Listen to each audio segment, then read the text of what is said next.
en este mundo. Así que la gracia habla de Jesús, de su palabra, del amor de Dios por cada uno de nosotros. En su amor, en su gracia, viene todo lo que pertenece a esta vida, todo lo que tú necesitas, todo lo que pertenece a la vida y a la piedad, se nos ha sido dado por medio de aquel que nos ha amado, por medio de Jesucristo. ¿Sí? Así que pues vamos a hacer nuestra oración. Si estás por ahí con tu Biblia, te invito a que la levantes junto conmigo y decimos juntos: esta es mi Biblia, la palabra de Dios. Yo soy lo que mi Biblia dice que soy. Yo tengo lo que mi Biblia dice que tengo, y yo puedo hacer todo lo que mi Biblia dice que puedo hacer. Hoy la leeré, la escucharé, la obedeceré, y la semilla incorruptible de la palabra de Dios penetrará mi corazón, que producirá fruto que transformará mi vida, mi espíritu, mi alma, mi cuerpo, mis finanzas, mi familia, mi iglesia y mi ciudad para siempre. Nunca más seré el mismo, nunca, nunca, nunca. Amén y amén. Muy bien, pues el título del mensaje del día de hoy es: Él nos amó primero. Él nos amó primero. Si no alcanzaste a escuchar el título del mensaje, por ahí va a aparecer en las pantallas. Él nos amó primero. Y te quiero contar la historia acerca de un pequeño pueblito al cual llegó un misionero. A este pequeño pueblo llegó un misionero. Este misionero traía la Biblia consigo. Estas personas nunca habían escuchado del evangelio, nunca habían escuchado acerca de Jesús, nunca habían escuchado acerca del amor de Dios por ellos. Así que el misionero empezó a mostrarle las escrituras y le empezó a revelar a Jesús por medio de las escrituras. Y ellos comenzaron a conocer el amor de Dios. Como niños, con ojos completamente nuevos, sin religiones, sin dogmas, ellos empezaron a conocer las escrituras, lo voy a decir así, desde una manera virgen, pura, donde este misionero, que tenía muy poco tiempo para estar en este lugar, alcanzó a mostrarles acerca de Jesús y del amor por ellos. En una ocasión le preguntaron a una pequeña, le dijeron, nena, una niña de 5 años, le dijeron: nena, ¿para ti qué es la Biblia? Y la niña dijo: es un libro que habla de Jesús y tiene un hilo rojo en medio. ¿Sí? Y es muy bonito ver cómo cuando tú ves a la escritura con unos ojos nuevos, rápidamente identificas el amor de Dios por ti. El amor de Dios por ti. Cuando te muestra su gracia, cuando tú ves a un Dios lejos de la religiosidad, lo ves con la inocencia de un niño, tú lo puedes recibir como realmente es, ¿no? En su forma más pura, en su esencia más exacta. Así que ella dijo: es un libro que habla de Jesús y que tiene un hilo rojo en medio. ¿Por qué? Porque es exactamente de lo que habla el evangelio, es exactamente de lo que habla las escrituras, de principio a fin. Es Jesús y la revelación de Jesús. Conforme tú tengas la revelación de Jesús en tu vida, vas a poder vivir la vida que Dios desea para ti, la vida que Dios desea para ti, o la vida que Dios proveyó por medio de Jesús para ti. Así que este pueblito, estas personas en este pueblito empezaron a descubrir la Biblia con ojos nuevos. Así que de su interior, ellos sabían, se sentían muy amados por Dios, muy amados por Jesús. Así que de su interior nació un deseo por ayudar a las personas, nació un deseo por amar a los demás, no porque alguien se los dijera que lo tenían que hacer, no porque el misionero les haya dicho tienen que hacer esto, tienen que comportarse así, sino que de su interior, por amor, por honrar a Dios por amor a los demás, empezaron a hacer cosas que era el resultado de un corazón puro. Por ejemplo, ellos empezaron a hacer oraciones como a las 3, muy de madrugada, muy temprano. Se empezaron a reunir y a hacer oraciones muy temprano e intercedían por las demás personas del pueblo. Y se levantaban todas las mañanas. ¿Por qué? No porque la Biblia les exigiera o les dijera que era así, no porque el misionero les haya dicho que tuvieran que hacerlo así, sino porque ellos sabían que a lo mejor en la mañana tenían más energías, ya cuando llegaba la noche a lo mejor ya estaban muy cansados y querían orar y se quedaban dormidos, ¿no? Como a muchos a veces nos pasa, que intentamos orar en las noches y te quedas dormido. A mí me ha pasado. Y en las mañanas ellos se sentían con más energía para poder orar, porque se acaban de despertar, tenían más fuerza, así que se reunían en las madrugadas como 5 de la mañana y empezaban a orar. Después sabían que habían algunas personas en la congregación que estaban luchando contra la lujuria, contra algún deseo de la carne, así que ellos decidieron vestirse de cierta manera que pudiera ayudar a los hermanos, ¿no? Por ayudar a los hermanos. Y esto nació de ellos, de su corazón, no porque la Biblia les dijera que lo tenían que hacer así, no porque el misionero les haya dicho que tenía que ser así, sino que ellos decidieron hacerlo por amor. Venía de un deseo genuino, puro, que en su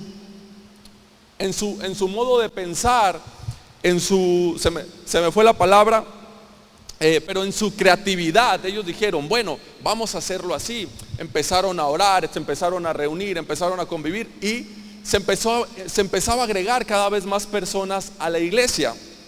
Y las nuevas personas que se agregaban empezaban a imitar lo que estas personas hacían de un principio. Lo que primero lo hacían con un corazón puro y lo hacían porque ellos querían honrar a Dios, porque querían por amor ayudar a las personas. Después empezaron a agregar nuevas personas a la iglesia que empezaron a imitar las mismas acciones de los primeros.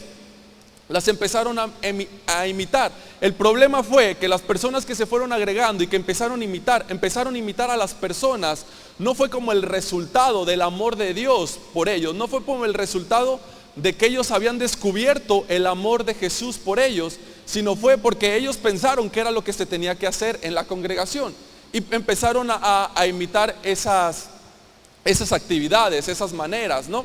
Y después se fue agregando más y más gente, de tal manera que la base principal del amor de Dios por ellos se empezó a perder. Y sus reuniones o todo lo que empezaban a hacer, lo empezaban a hacer desde una perspectiva religiosa. Es decir, como esto es lo que se tiene que hacer. Si quieres ser parte de aquí, tienes que hacer esto. Tienes que levantarte en la mañana, porque si no, no eres un buen cristiano. Tienes que vestirte de tal manera, porque si no, no eres un buen creyente. Tienes que borrarte los tatuajes si quieres pertenecer. Tienes que vestirte así, tienes que hacer esto, tienes que hablar así.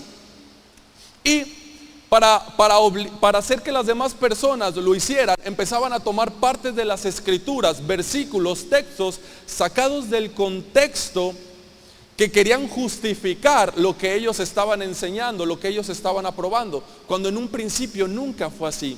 Cuando en un principio todo había sido el resultado del amor de Dios, pero después eso se fue perdiendo. ¿Por qué? Porque ellos no entendieron que el fundamento, que la base era el amor de Dios por ellos, y que de ahí nacía la vida piadosa, que de ahí nacía el querer como el hacer.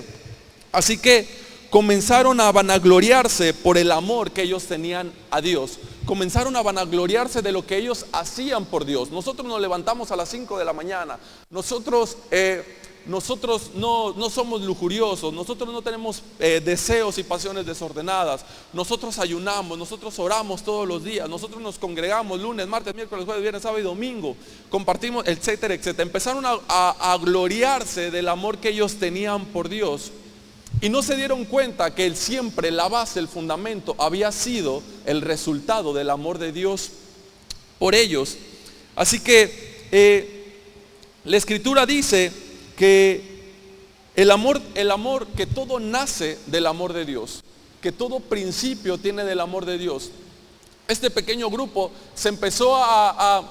esta pequeña congregación empezó a hacer todo esto para decir a las personas que si querían pertenecer tenían que hacer esto. Comenzaron a vanagloriarse del amor que ellos tenían por Dios. Nosotros lo hacemos así porque amamos a Dios. Y empezaron a señalar a los demás lugares donde decían, nosotros sí amamos a Dios porque no hacemos esto, esto y esto. Y se vanagloriaban de su amor por Dios. Cuando la Biblia nos enseña que no se trata de nuestro amor por Dios, sino que se trata del amor de Él por cada uno de nosotros. Así que la Escritura nos dice que el amor consiste, que la definición, que el amor, la consistencia del amor, el fundamento del amor, el amor consiste, o la definición, el amor se define de una manera. Al yo decirte, ¿cómo definirías el amor? Muy probablemente te vas por el amor es paciente, el amor todo lo soporta, el amor no busca lo suyo, pero realmente esas son las manifestaciones del amor, las manifestaciones del amor de Dios. Es como el fruto, se ve revelado el amor en eso, ¿no? En el amor es paciente, el amor es bondadoso, el amor no busca lo suyo. Pero la Biblia menciona acerca de realmente la consistencia del amor. ¿En qué consiste? ¿Cuál es su fundamento? ¿Cuál es su base? Y te lo quiero mostrar, por favor. Está en Primera de Juan, capítulo 4. Primera de Juan 4, 9 y 10. Lo voy a leer en la Nueva Versión Internacional. Primera de Juan, capítulo 4, versículos del 9 y 10. Así manifestó Dios su amor entre nosotros, en que envió a su Hijo unigénito al mundo, para que vivamos por medio de Él. 10. En esto consiste el amor, no en que nosotros hayamos amado a Dios, sino que Él nos amó y envió a su Hijo para que fuera ofrecido como sacrificio por el perdón de nuestros pecados. Entonces, en esto consiste el amor, no en que nosotros hayamos amado a Dios, sino que Él nos amó primero. Cuando tú intentas hacer cosas por amar a Dios, cuando tú intentas hacer algo, actividades o cualquier cosa, cuando haces el esfuerzo por amar a Dios, lo más seguro es que termines alejándote de lo que realmente es el amor de Dios. Porque el amor consiste no en lo que tú haces por Él, no en que tanto tú lo ames a Él, sino que entiendas, que creas, que recibas que Él te amó primero. Sí, que Él te amó primero. Así que Juan, el apóstol Juan, sabía muy bien esto. Él precisamente fue quien escribió esto. Después dice en Primera de Juan, ahí mismo en el verso 19, ahí mismo en el capítulo 4, verso 19, dice así: nosotros le amamos a Él porque Él nos amó primero. Nosotros le amamos a Él porque Él nos amó primero. Sí, entonces la clave está en que Él nos amó primero. La clave está en recibir primero su amor, en recibir primero su gracia, su misericordia, su bondad amorosa por cada uno de nosotros. ¿Por qué te digo esto? Porque la ley te dice lo siguiente: amarás a Dios con todo tu ser. La ley te dice eso, el primer mandamiento: amarás a Dios con todo lo que eres, con todo tu ser. Pero la gracia te dice: te amo con todo lo que soy. Te amo con todo lo que soy. Te lo voy a repetir. La ley te dice a ti: amarás a Dios con todo tu ser. La gracia te dice: te amo con todo lo que yo soy. Te amo con todo mi ser. ¿Por qué? Porque no te he negado. En eso se manifiesta el amor, en que entregó a su Hijo por cada uno de nosotros. La Escritura habla acerca de un hombre que alardeaba de su amor por Dios. Este personaje es un personaje muy conocido, inmediatamente lo vas a reconocer. Él alardeaba del amor que él tenía por Dios y él le decía, por Jesús. Y él le decía a Jesús: Señor, yo iré contigo a donde tú vayas, yo nunca te abandonaré, yo estaré contigo en las buenas, en las malas y en las peores. Si es necesario morir junto contigo, moriré contigo. Si es necesario ir, yo iré por ti. Él alardeaba de su amor por él. Él era uno de los discípulos, tú inmediatamente ya lo has de haber reconocido. Pedro, contemporáneo a Pedro, es decir, en el mismo tiempo, en la misma época, también parte de sus discípulos, estaba otro hombre que alardeaba del amor de Jesús por él. No alardeaba de su amor por él, sino alardeaba del amor de Jesús por él. Y él se decía llamar el discípulo a quien Jesús amaba. Él era quien se recostaba en el pecho de Jesús. Él era a quien Jesús le contaba las cosas más secretas, por decirlo de alguna manera. A él fue quien se le reveló. Juan fue quien le preguntó: oye, Señor, ¿Y quién te va a traicionar? Ustedes recuerdan esta escena donde Jesús les dice a sus discípulos que uno de los que estaba ahí en su mesa sería quien lo traicionaría. Y Pedro, que estaba por ahí, le pregunta a Juan, le dice: oye Juan, dile a Jesús, pregúntale que quién es. Entonces Juan le pregunta a Jesús, le dice: oye Jesús, ¿y quién es el que te va a traicionar? Ahora, Jesús había dicho que había uno ahí que lo iba a traicionar.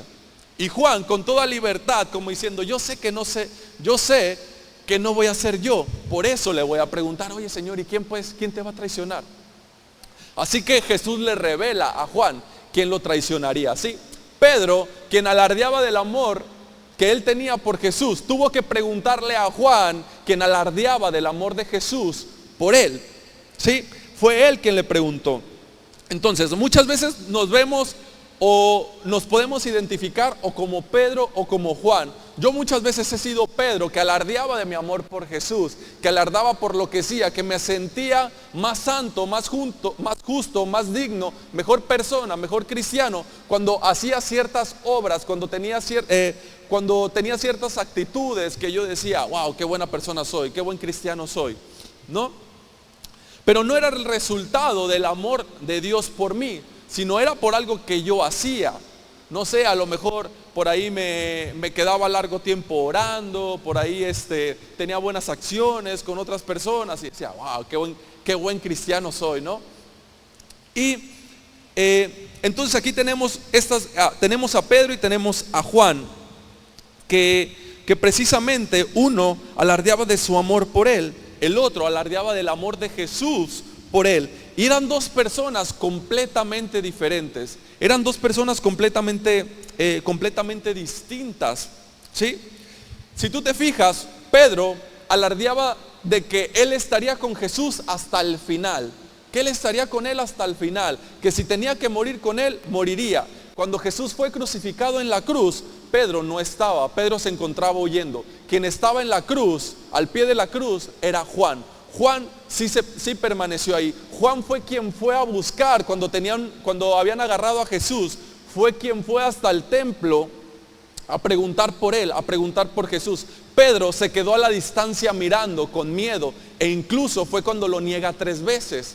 Cuando Pedro le había dicho que él nunca lo negaría. Yo nunca te negaré, Señor, yo voy a ir contigo hasta el final. Juan, sin decir nada, fue y lo buscó. Juan, sin decir nada, lo acompañó hasta la cruz. ¿Por qué? Porque Juan sabía que él era muy amado. Juan sabía que era muy amado. De hecho, se cree que Juan tenía un corazón muy similar al de David. El miércoles pasado te hablaba del corazón de David. ¿Por qué había sido llamado un hombre conforme al corazón de Dios? ¿Por qué? Porque él sabía que era muy amado por Dios. De hecho, David significa amado. Y David sabía que era muy amado por Dios. Él sabía que Dios se agradaba de él, sin importar sus fallas. Él escribe y dice: al Señor le ha agradado ponerme como rey. El Señor se ha agradado de mí. Al Señor le agrado. Y te decía que esta palabra significa como cuando alguien te dice: oye, me gustas. Oye, me gustas. Es como si Dios te dijera: me gustas. Me gusta cómo eres. Me agradas para mi propósito. Estoy muy complacido contigo. De verdad, te aprecio mucho. David sabía que era muy amado por Dios. De la misma manera, Juan sabía que era muy amado por Jesús. Juan siempre se encontraba siguiendo a Jesús. Juan siempre estaba en los mejores momentos de Jesús. Juan era el que se sentaba a un lado de Jesús. Juan era el que se recostaba al pecho de Jesús. Juan, su nombre significa gracia. Gracia. Porque solo la gracia te permite estar cerca de Jesús, escuchar su corazón, conocer el amor que Él tiene por ti. ¿Sí? Entonces, en una ocasión, después de que Jesús resucita y se le aparece a sus discípulos, Jesús tenía una conversación con Pedro, donde Él estaba restaurando a Pedro. Si tú te recuerdas esta escena, fue la vez que Jesús le preguntó 3 veces a Pedro: Pedro, ¿me amas? Pedro, ¿me amas? Apacienta mis corderos. Pedro, ¿me amas? pastorea mis ovejas. Pedro, ¿me amas? Apacienta mis ovejas. ¿Sí?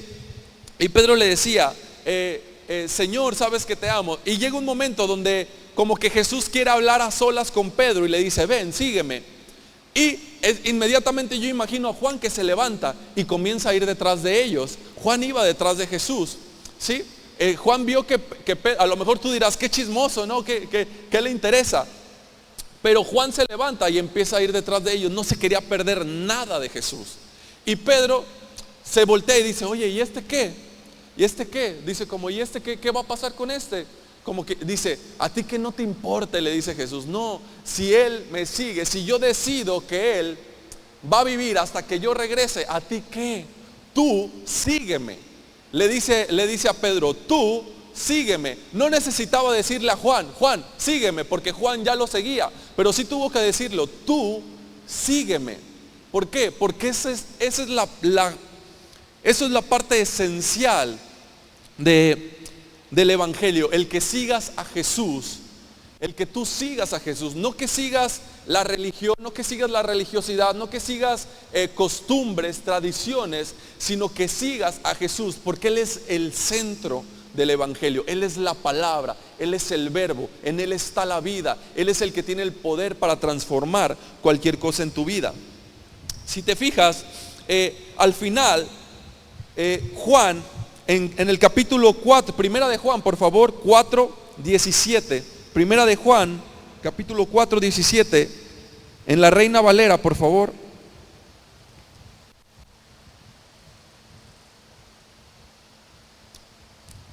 Dice así, en esto se ha perfeccionado el amor en nosotros, para que tengamos confianza en el día del juicio. Pues como Él es, así somos nosotros en este mundo. Juan se parecía más a Jesús porque Él estaba más cerca de Él. Juan tenía un corazón como el de Jesús. Él alardeaba del amor de Jesús por Él y no tanto de su amor por Él, porque Él estaba cerca. Su identidad estaba puesta en el amor de Jesús por Él.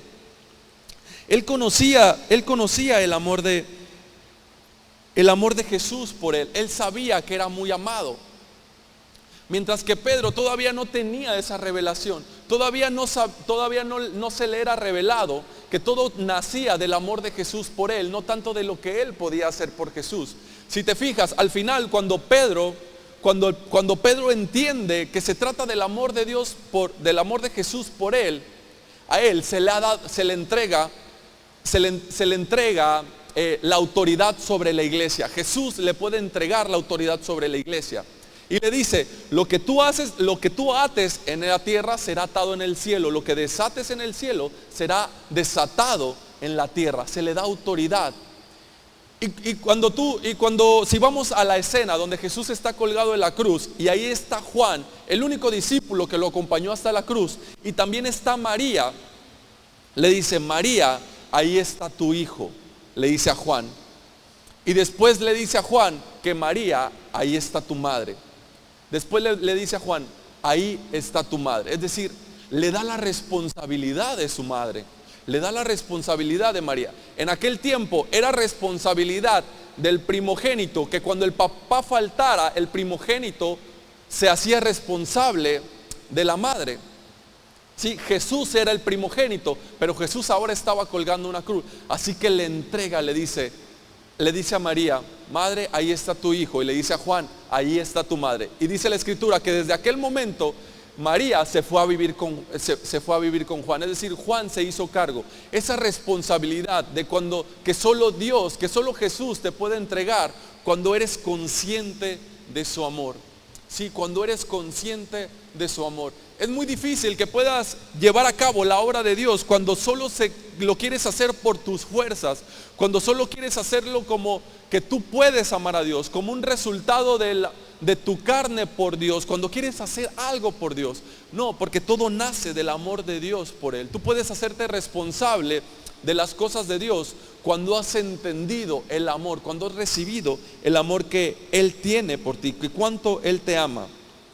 Así que Jesús le encarga a Juan, a su madre. Esto está en el capítulo 19 de Juan. versos 26 y 27. Capítulo 19 de Juan.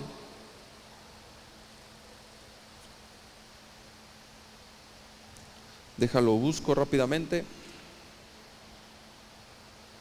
Juan 19, 26 y 27. Dice: cuando vio Jesús a su madre y al discípulo a quien él amaba, que estaba presente, dijo a su madre: mujer, he ahí tu hijo. 27. Después dijo al discípulo: he ahí tu madre. Y desde aquella hora el discípulo la recibió en su casa.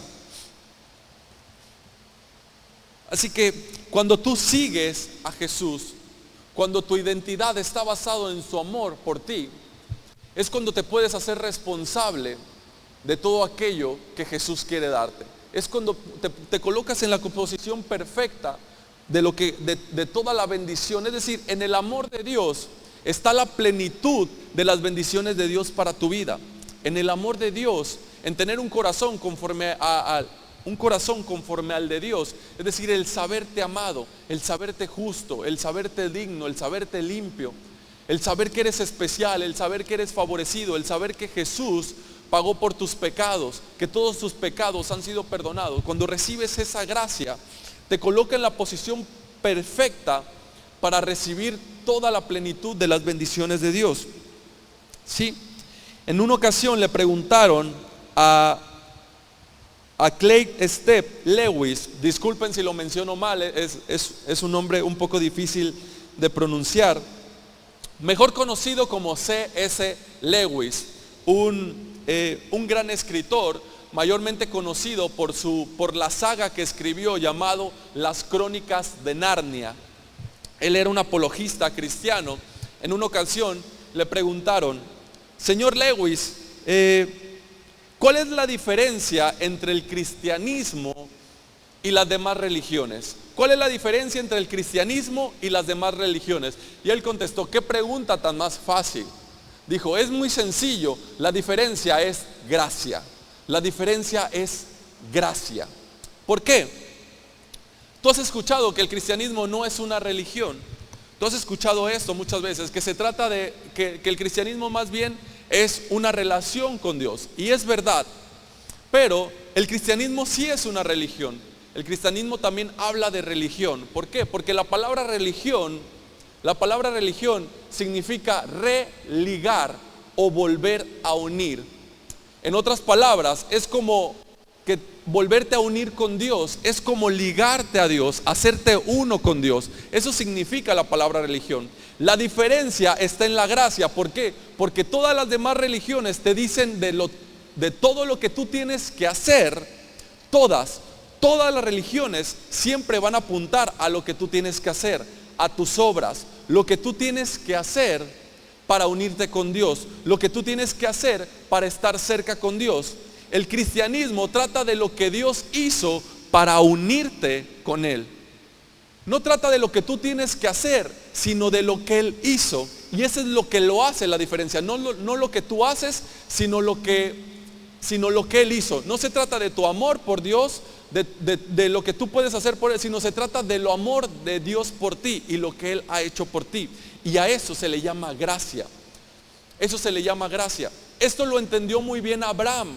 Abraham entendió muy bien esto. Tú has escuchado la historia de que cuando a Abraham se le pidió que sacrificara a su hijo Isaac, se le pide a Abraham que sacrifique a su hijo Isaac, que lo sacrifique, que lo ofrezca en sacrificio.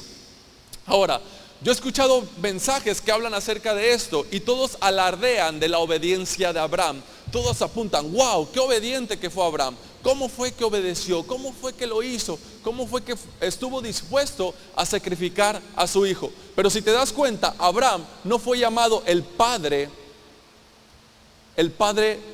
de la obediencia, sino que fue llamado el padre de la fe. ¿Por qué? Porque en el contexto de Abraham, en el momento en el que él no vivía en un contexto como tú y yo ahora, donde conocemos solo a un Dios. Él estaba acostumbrado de donde él venía, de Ur de los caldeos. Él estaba acostumbrado a las múltiples religiones, a las demasiadas religiones, a que el pueblo, a que las personas se relacionaban con diferentes dioses. Mayormente ellos tenían el dios de la lluvia, el dios del fuego, etcétera, etcétera, ¿no? Tenían muchos dioses y ellos ofrecían sacrificios a sus dioses, ofrecían ofrendas a sus dioses. ¿Para qué? Para que sus dioses los bendijesen. Mayormente era para tener una cosecha abundante. ¿Por qué? Porque de su cosecha dependía su sustento, dependía lo que iban a comer. Así que ellos ofrecían ofrendas al Dios de la lluvia, al Dios del fuego, al Dios de esto, al Dios del otro. Y Abraham vivía en este contexto. Entonces él estaba muy acostumbrado a que las personas ofrecían sacrificios a sus dioses. Ahora, imagínense que estas personas ofrecían sacrificios a sus dioses. Si tenían una buena cosecha, ellos creían que sus dioses los habían bendecido. Por lo tanto, ellos decían, nuestro Dios nos bendijo con una abundante cosecha, así que vamos a darles más, vamos a ofrecerles más. ¿Por qué? Porque Él nos bendijo abundantemente, así que vamos a hacer una mayor ofrenda, un mayor sacrificio. Pero por el lado contrario, si su cosecha era escasa, si casi no tenían que comer, ellos decían, algo hicimos mal, algo no le ofrecimos algo de manera correcta, así que vamos a hacer algo mayor, vamos a ofrecerles algo mayor, algo más grande. Y así sucesivamente, hasta que llevaban al punto de sacrificar personas, de sacrificar seres humanos. Ustedes, no sé si ustedes han escuchado historia en Perú, de los antepasados de Perú, que ellos ofrecían sacrificios humanos. Aquí en México, en Tenochtitlán también se ofrecían sacrificios humanos, se sacrificaban niños. ¿Por qué? Porque fue una consecuencia, porque sus dioses cada vez exigían más, según a su manera de pensar. Si tenían una cosecha escasa, es porque no hicimos algo bien, tenemos que esforzarnos más, tenemos que ofrecer un mayor sacrificio. Si teníamos una cosecha abundante, bueno, entonces también vamos a darles más porque nos dieron en abundancia. Entonces nunca era suficiente, hasta llegar a tal punto que ofrecían niños, ofrecían seres humanos. En este contexto estaba Abraham. Abraham sabía, para Abraham no era algo nuevo que un Dios le pidiera que sacrificara a su hijo. Pero aquí es donde entra la gracia, aquí es donde Dios le muestra a Abraham que Él es un Dios diferente, que Él es un Dios distinto, que Él es un Dios muy diferente a todos los demás dioses o ídolos. ¿Sí? Aquí es donde más, ustedes recuerdan, se le pide a Abraham que sacrifique a Isaac.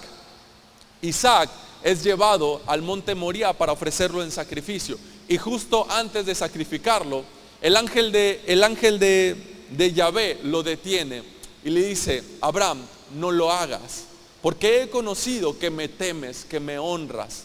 ¿Sí? Así que no lo hagas. Pero después vemos en el capítulo, después vemos en Hechos, por aquí traía el versículo, parece que,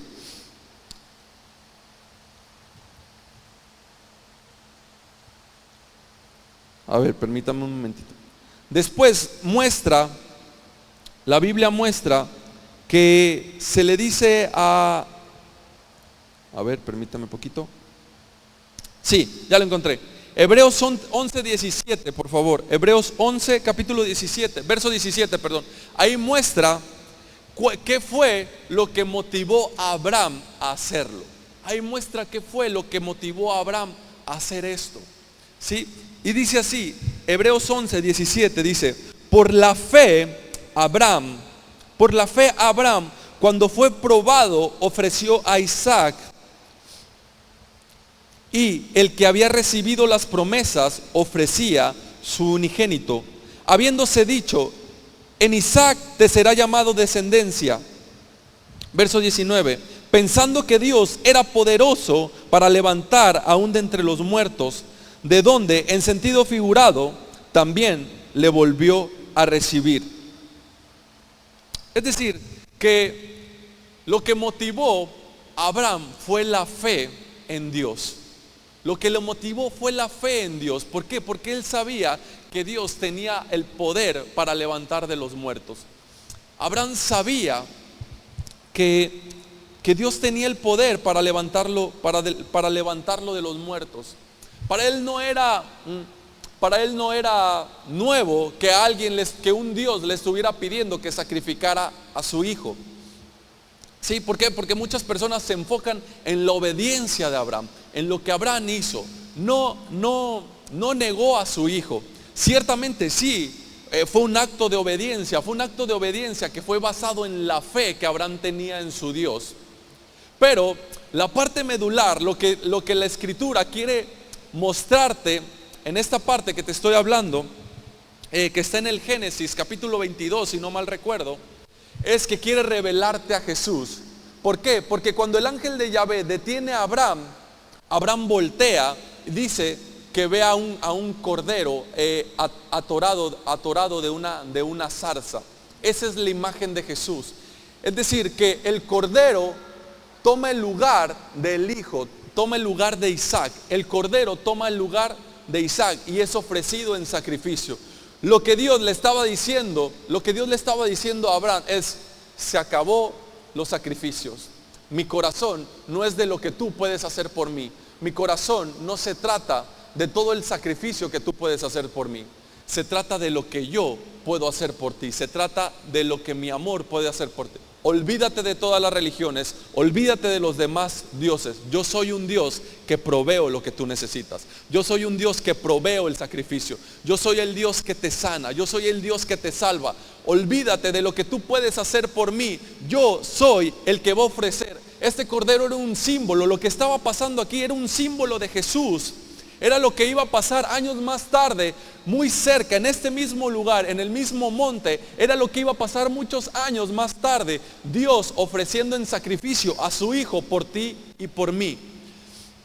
Dios era el que ofrecía el sacrificio. Por eso se llamó aquel lugar Yahvé Jireh.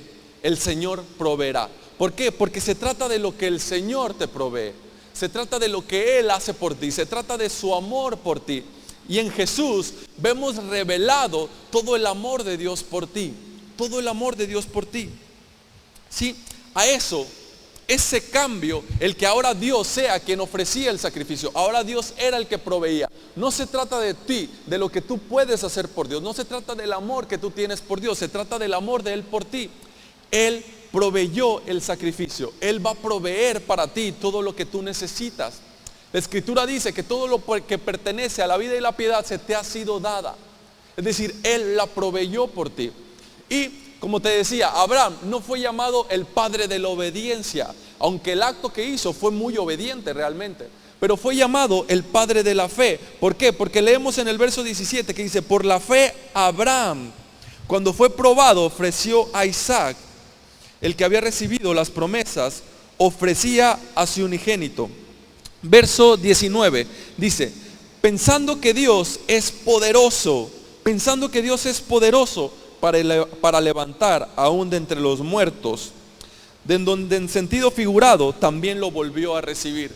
Es decir, que dice que en sentido figurado es como si Abraham haya sacrificado a Isaac y que después lo volvió a recibir. Si te fijas, es una imagen de Jesús. Es una imagen de Jesús. El Padre entregando a su Hijo y después volviéndolo a recibir en su gloria por ti y por mí. Así que la diferencia, como decía C.S. Lewis, la diferencia es la gracia. La diferencia entre el cristianismo y las demás religiones se llama gracia. Lo que Dios ha hecho por ti. ¿Sí?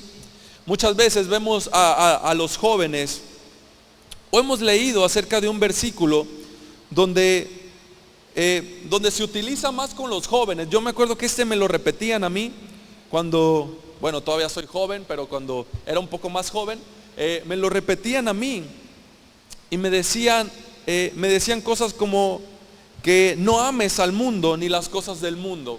Tú amas, como te repetían, no debes de amar al mundo. Te decían, cuando era joven, te decían, tú no debes de amar al mundo. Si tú eres un creyente, tú no tienes por qué amar las cosas del mundo. Pero nunca te decían cómo dejar de amar al mundo. No era como algo que no podías hacer, estabas muy acostumbrado al mundo. Entonces nunca te decían, solamente te apuntaban a tus actos, te apuntaban a tus errores, a lo malo que te decían y te decían, tú estás haciendo eso porque amas al mundo. Pero no te decían cómo dejar de amar al mundo, no cómo sacarte al mundo dentro de ti. ¿Sí? Porque muchas veces lo difícil no es alejar a las personas del mundo.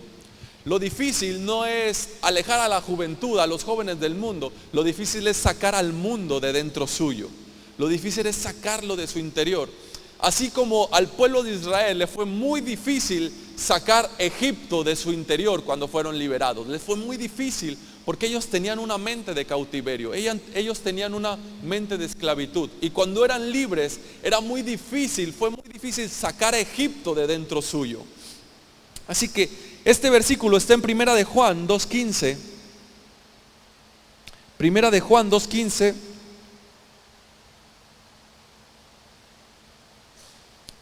Dice así: no améis al mundo ni las cosas que están en el mundo. Si alguno ama al mundo, el amor del Padre no está en él. Y yo recuerdo que este versículo lo usaban para darnos bibliazos a los jóvenes. No debes de amar el mundo. No debes de amar al mundo. Si amas el mundo, y te señalaban a tu comportamiento, a lo que tú hacías, y te decían, tú amas al mundo porque haces esto. Pero nunca te mostraban cuál era la forma de salir de eso. Y dice el versículo, no ames al mundo ni a las cosas del mundo. Si alguno anda al mundo, el amor del Padre no está en él. El amor del Padre no está en él. Es decir, que la clave para que tú puedas ser liberado de cualquier cosa, es el amor del Padre. Es que tú tengas el amor del Padre. Entonces ahí ves a los jóvenes, ¿no? Ahí ves a los jóvenes, a los chicos, fingiendo en las iglesias tener un comportamiento bueno, ser buenas personas. Ahí ves a los chicos atados a un comportamiento, a una manera de ser, a no sentirse libres, a fingir algo que no eran. ¿Por qué? Porque eran señalados, porque se sentían señalados, se sentían juzgados, porque le decían, tú amas al mundo. Sí, pero nunca se les mostraba el amor del Padre por ellos, nunca se les mostraba la gracia. ¿Por qué? Porque eso era lo que libera a las personas. Eso es lo que te libera, el amor del Padre, cuando te muestran el amor de Dios, cuando te muestran su gracia. Porque te puedan mostrar a Dios, pero desde una perspectiva que te condena, que te juzga, que te señala y que te dice, tú no me amas a mí, por eso amas al mundo. Y ven a un Dios que los condena porque dice, tú no me amas, tú no me estás amando a mí, tú debes de amarme a mí para que no ames al mundo. Cuando no se trata de ti, cuando no se trata de mí, se trata de su amor de Él por ti. Se trata de que seas consciente, no de tus errores, no de tus fallas, sino que seas consciente de su amor por ti. Es la conciencia del amor que Él tiene por ti. Así que muchas veces no estamos acostumbrados a la gracia. Muchas veces como seres humanos tenemos una naturaleza que no está acostumbrado a la gracia, que no está acostumbrado a recibir el favor de Dios, no está acostumbrado a recibir el amor de Dios, no está acostumbrado a que solo tengas que recibirlo como un regalo, a creerlo. El ser humano por naturaleza quiere esforzarse, quiere sacrificarse, quiere hacer algo. ¿Alguna vez a ti como papá, como mamá, se te ha acercado tu hija te dice, hola papito hermoso, chulo, bello, qué bien te ves hoy, cómo te fue? A ver, te quito los zapatos. Y tú como papá dices, ¿qué quieres? A ver, algo quieres, por algo estás haciendo eso, ¿no? Lo mismo pasa con Dios. Dios te dice, te amo con todo mi corazón, eres muy amado, eres muy favorecido, eres muy especial, mi amor se ha derramado, todas mis bendiciones son para ti, eres un heredero. A ver, Señor, ¿qué quieres? ¿Qué quieres que haga, no? Tienes como el ser humano por naturaleza se siente así, siente como que tiene que hacer algo por Dios, siente como que tiene que hacer algo para recibir de Dios. Pero realmente la Escritura nos muestra que es Él quien ha ofrecido para ti. Es Él quien ha provisto. Por eso este lugar se llamó Yahvé Jireh. El Señor proveerá. Es el Señor quien provee. Es el Señor quien te da. Es el Señor que te ama. ¿Sí? Así que la gracia muchas veces nos abruma y nos hace desconfiar, como el ejemplo que te ponía hace un momento. ¿De verdad será así? No, yo creo que tengo que hacer algo. Yo creo que tengo que esforzarme. Pero realmente se trata del amor de Dios. El amor de Dios, cuando conoces el amor de Dios, cuando te es revelado el amor de Dios, es como puedes superar cualquier obstáculo, es como te puedes arrancar el mundo de tu interior.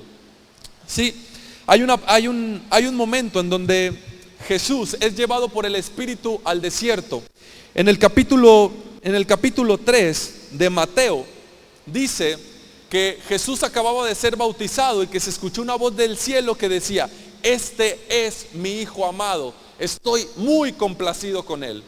Inmediatamente en el capítulo 4 de Mateo, tú te encuentras a Jesús que es llevado por el Espíritu al desierto.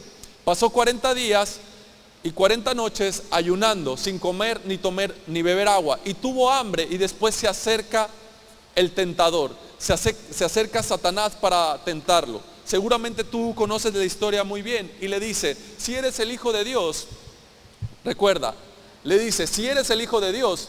En Mateo 3, Dios dijo: este es mi Hijo amado. Y Satanás le dice: si eres el Hijo de Dios. No le recuerda que es amado. Satanás constantemente no va a evitar que tú recuerdes que eres amado. Así que le dice: si eres el Hijo de Dios, dile a estas piedras que se conviertan en pan. Jesús le dice: no solo de pan vivirá el hombre, sino de toda la palabra que salga de la boca de Dios. Después lo lleva al pináculo del templo y le dice: si eres el Hijo de Dios, no le recuerda que es amado. Le dice: aviéntate del pináculo, porque escrito está que el Señor te sostendrá y no permitirá que tu pie tropiece en piedra. No, el Señor dice: no tentarás al Señor tu Dios. Le dice Jesús: escrito está, no tentarás al Señor tu Dios. Y después llega la otra parte donde Satanás vuelve a tentar a Jesús y le dice: si eres el Hijo de Dios, le recuerda y le muestra, le dice que lo lleva a un lugar alto y le muestra todos los reinos de la tierra, y le dice: si postrado me adorares, yo te daré toda la gloria del mundo te la daré, será para ti. Y Jesús le vuelve a responder con las escrituras, ¿sí? Le dice: solo a tu Dios servirás y solo a Él adorarás. Y Satanás se alejó, Satanás se fue. ¿Por qué? Porque no pudo.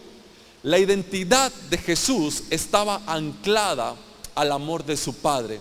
Él sabía que era muy amado por su Padre. Por eso Él pudo superar todos los obstáculos que Satanás, todas las tentaciones que Satanás le imponía.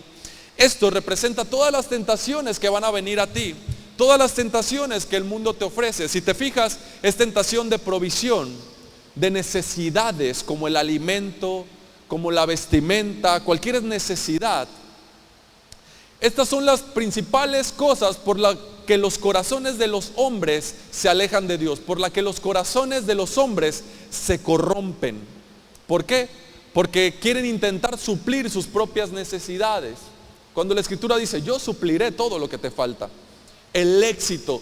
Satanás le mostró todos los reinos del mundo, el ser reconocido, el que tengas éxito, el que tengas mucho dinero, el que seas famoso. Todos esos son cosas, son motivos por los cuales los corazones del ser humano se desvía, se corrompe. Al-Khwarizmi, un experto en el álgebra y las matemáticas, decía algo como esto: si un hombre o una mujer tiene ética, tiene un punto. Así que ponle un punto, ponle un 1. Si un hombre o una mujer tiene ética, ponle un 1. Si además de que tiene ética, tiene billete, tiene plata, agrégale un 0, ahora vale 10. Si además de que tiene ética, tiene billete, tiene plata y es exitoso, es decir, es inteligente, agrégale otro 0. Así que ahora tienes un 100. Si tiene ética, tiene plata, es inteligente y además está carita, está rostro, agrégale otro 0. Ahora ese hombre vale 1000, esa mujer vale 1000. Pero quítale la ética y te van a quedar puros ceros. Por eso es que el mundo está lleno de delincuentes, corruptos y malas personas. Esto decía Al-Khwarizmi. Aunque una persona tenga mucho dinero, sea inteligente, esté carita, pero no tiene ética, y tú lo puedes ver esto revelado en la sociedad, lo único que vas a tener son puros ceros. Es decir, personas delincuentes, corruptos y malas personas. Entonces, es aquello, si una persona no tiene el amor de Dios en sus corazones, el resultado son puros ceros. El resultado son puros. Puedes ser inteligente, puedes tener buenas acciones, puedes tener obras, puedes ir allí, puedes acá, puedes ser famoso, puedes tener dinero, pero si no tienes el amor de Dios, el resultado son puros ceros. ¿Sí? Así que Jesús venció esa tentación diciéndote, tú también puedes vencerla si recuerdas que eres el Hijo amado de Dios. En otra ocasión, Jesús lleva al monte que es conocido como el monte de la transfiguración. El monte de la transfiguración se lleva a Jacobo, Juan y Pedro. Sí, Jacobo, Juan y Pedro. Se los lleva con él. Jesús tenía como 70 discípulos. Aproximadamente tenía 70 discípulos. Pero en su grupo más cercano había 12. Y aún dentro de esos 12 tenía uno todavía más íntimo, que eran 3. Y de esos 3 tenía uno que era como el más íntimo, que era el que se acostaba en el pecho del Señor. ¿Cierto o no? Tenía como 70, luego tenía 12, luego el grupo se reducía a 3 y podríamos decir que tenía su mejor amigo, Juan, a quien le contaba sus más íntimos secretos, quien se recostaba en el pecho de Jesús, el discípulo amado, ¿no? El discípulo amado como él mismo se hace llamar. ¿Por qué? Porque su identidad estaba puesta en el amor de Dios. Y ahí va Pedro, y ahí va Juan, y ahí va Jacob al monte. Y dice que se aparecen Moisés, Elías, junto con Jesús, y empiezan a conversar de lo que iba de acontecer, de lo que había de acontecer. Entonces Pedro se le ocurre una famosa idea. Ya sé, voy a quedar bien. Ahorita voy a quedar bien aquí. Señor, ¿qué te parece si hacemos 3 enramadas? Uno para Elías, uno para Moisés y uno para ti, Jesús. Inmediatamente una nube desciende y se oye una voz desde la nube que dice, este es mi Hijo amado, escúchenlo a él. ¿Qué estaba pasando aquí? Pedro otra vez, Pedro estaba poniendo a Jesús al mismo nivel que a Moisés y a Elías. ¿Qué te parece si hacemos una enramada para ti, para Moisés y para Elías? Poniéndolo a Jesús al mismo nivel que Moisés y que Elías. Inmediatamente se oye la voz del cielo, este es mi Hijo amado, escúchenlo a él, escúchenlo a él. Dios vuelve a poner en el lugar que le pertenece a Jesús, este es mi Hijo amado, escúchenlo a él. ¿Por qué? Porque es de quien él viene. Si tú te recuerdas, esto ya lo hemos mencionado muchas veces.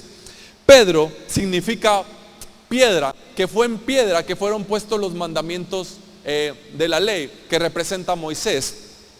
Elías representa a los profetas también. Los profetas en el antiguo pacto, los profetas, su ministerio era de condenación. Su ministerio era de que ellos, todo lo que hablaba era para decirle al pueblo lo que estaban haciendo mal.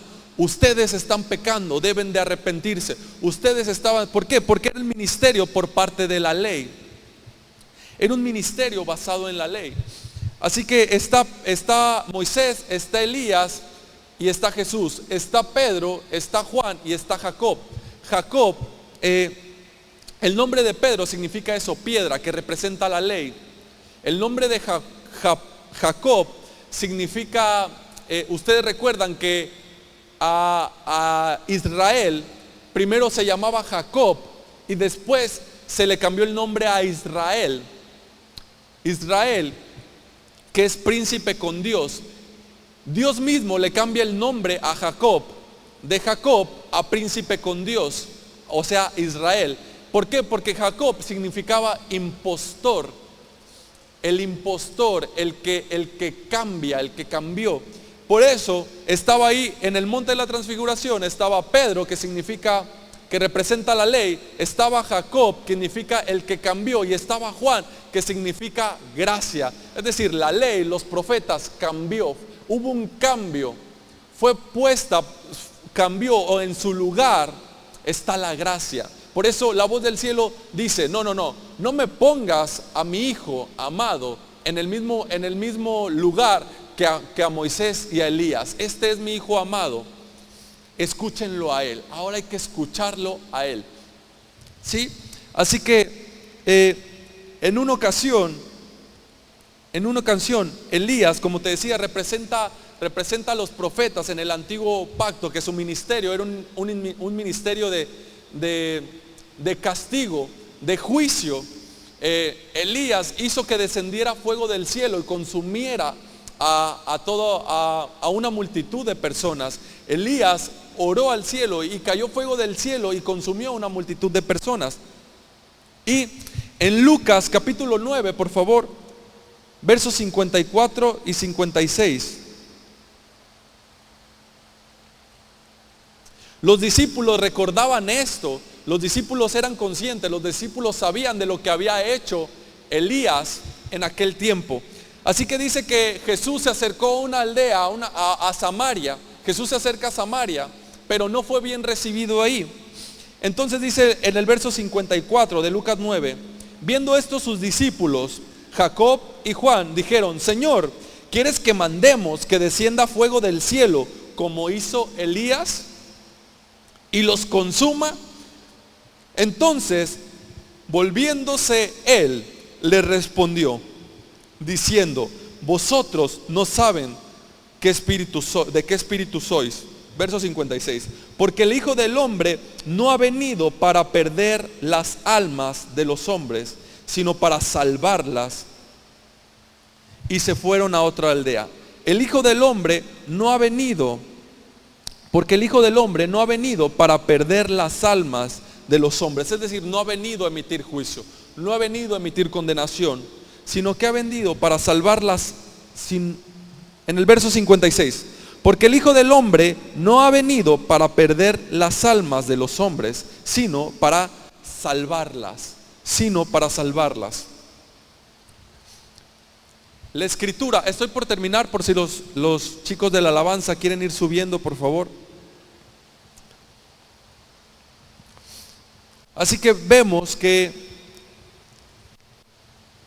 Dios mismo hace un lado a la ley y hace un lado a los profetas, que tenían un ministerio de condenación, un ministerio de juicio. Ellos impartían juicio cuando el pueblo no andaba conforme a las reglas, conforme a los mandamientos de Dios, porque ese era el pacto. Ahora cuando tú lees en el nuevo pacto, dice que todo aquel que profetiza ya no debe de hacerlo para condenar, sino debe de hacerlo para instruir, para animar, para redarguir, para exhortar, no para regañar, no para condenar. ¿Por qué? Porque Dios, Jesús, el Hijo, no ha venido a condenar al mundo, no ha venido a perder las almas, sino que ha venido a salvarlas. La Escritura nos revela muchos nombres que hablan acerca del carácter de Dios el Padre. La Escritura nos revela muchos nombres acerca del carácter de Dios. Cada uno de esos nombres revelan el carácter de Dios. Por ejemplo, Yahvé Jireh, el Señor proveerá. Yahvé es el Señor, Yahvé es Dios, Yahvé es tu pastor, Yahvé es tu sanador. El Señor es todopoderoso, el Shaddai, Yahvé es tu paz, el Shalom, etcétera, etcétera. Menciona Yahvé Nisi, Yahvé es tu estandarte, Yahvé Rafa, el Señor es tu pastor, etcétera, etcétera. Muchos nombres de Dios que hablan o revelan acerca del carácter de Dios. Pero hay un nombre que es sobre todo nombre. Hay un nombre, dice la Escritura, que es un nombre que es sobre todo nombre, que no hay otro nombre en el cielo o en la tierra. Y ese fue el nombre que se le dio a Jesús, Yeshua, Salvador. En él, en el Salvador, se revelan todo el carácter de Dios. En Jesús es revelado todos los adjetivos de Dios. Por eso Jesús decía, yo soy. Jesús mismo se revelaba a las personas como el yo soy, porque ese es el nombre de Dios, el nombre que se le da al Padre. En Jesús solo le faltaba un nombre con el cual tú pudieras conocer a Dios, y era Salvador. Y se le da a Jesús el nombre que es sobre todo nombre. ¿Por qué? Porque en Jesús se revela tu provisión. En Jesús es tu paz. Jesús es tu pastor. Jesús es tu sanador. Jesús es tu estandarte, Jesús es el que te cuida, Jesús es el que te protege, Jesús es el que te sana, Jesús es el que te guía, Jesús es el que te llena de gozo. En Él se revela todo el amor de Dios. Jesús es el que provoca en ti el querer como el hacer por tu buena voluntad. Todo lo que pertenece a la vida y la piedad te ha sido dado por medio de Jesús. Bendito sea el Dios y el Padre de nuestro Señor Jesucristo, que nos bendijo con toda bendición espiritual en los lugares celestes por medio de Jesús en Cristo. Jesús es todo lo que tú necesitas. El amor de Dios es todo lo que tú necesitas. Amén. Así que ahí donde estás, te invito a que te pongas de pie y que le des gracias a Dios, porque Él nos revela su amor por medio de Jesús. Él revela su amor por nosotros por medio de Jesús. Tienes que recordar esto: Él te amó primero. Él te amó primero. No se trata de cuánto tú lo amas a Él, no se trata de lo que tú puedes hacer por Él, sino se trata de que Él te amó primero. Cuando tú tienes a Jesús en tu vida, el amor de Dios en tu vida, vas a valer 1000 puntos. Si no lo tienes a Él, vas a tener puros ceros. Se trata del amor de Él por ti. Él te ama. Recuérdalo, medítalo una y otra vez. Señor, yo te doy gracias. Gracias, Señor, por la vida de cada uno de los que estamos aquí. Gracias, Señor, porque nos ha sido revelado tu amor, tus escrituras, Señor. Gracias, Señor, por revelarnos a tu Hijo. Gracias porque lo has puesto en nuestro lugar. Toda tu justicia, tu juicio, tu ira cayó sobre Él, quien no lo merecía, y todas sus bendiciones cayeron sobre nosotros, quienes no lo merecíamos. Gracias, Señor, porque eres un Dios diferente a todos los demás ídolos, a todos los demás que son considerados dioses. Gracias, Señor, porque tu amor hace la diferencia, tu gracia, tu gesed, tu bondad amorosa, tu misericordia que perdura para siempre. Gracias, Padre, en el nombre de Jesús. Amén y amén. Dale un fuerte aplauso al Señor. Gracias a Dios. Gracias a Dios. Recuerda, eres el hijo, la hija amada de Dios. Eres muy favorecido por Dios. Dios se agrada de ti. Dios se agradó de ti. Eres muy amado. Eres muy amado. Recuerda eso. Recuerda lo que le dijo Jesús a Pedro: tú sígueme. Olvídate de las demás personas. Olvídate de qué hace aquel, qué hace el otro, cómo se comporta, cómo hace esto, cómo hace el otro. Tú síguelo a Él. Recuerda su amor por ti. Amén. Así que ahí donde estás, te invito a tomar tu lugar. Vamos a orar por las ofrendas. Señor, te damos gracias por estas ofrendas que se van a recibir. Gracias, Padre, porque tú eres nuestro proveedor, Señor. Tú eres Yahvé Jireh, Señor. Tú eres nuestro Salvador, que nos sostiene. Gracias, Señor, porque has mostrado tu amor y tu gracia para cada uno de nosotros. En el nombre de Jesús. Amén y amén. Muy bien, pues vamos a despedirnos y decimos juntos que la gracia de nuestro Señor Jesucristo, que el amor del Padre y la comunión del Espíritu Santo sea sobre cada uno de nosotros. Que todo nuestro ser, espíritu, alma y cuerpo permanezcan irreprensibles hasta la venida de nuestro Señor Jesucristo. Que a partir de hoy y hasta que nuestro Señor vuelva, te encuentre a ti y a mí, recordando que somos muy amados, que Él nos ha amado primero. Los que así lo creemos decimos amén. Que Dios te bendiga. Quedamos despedidos.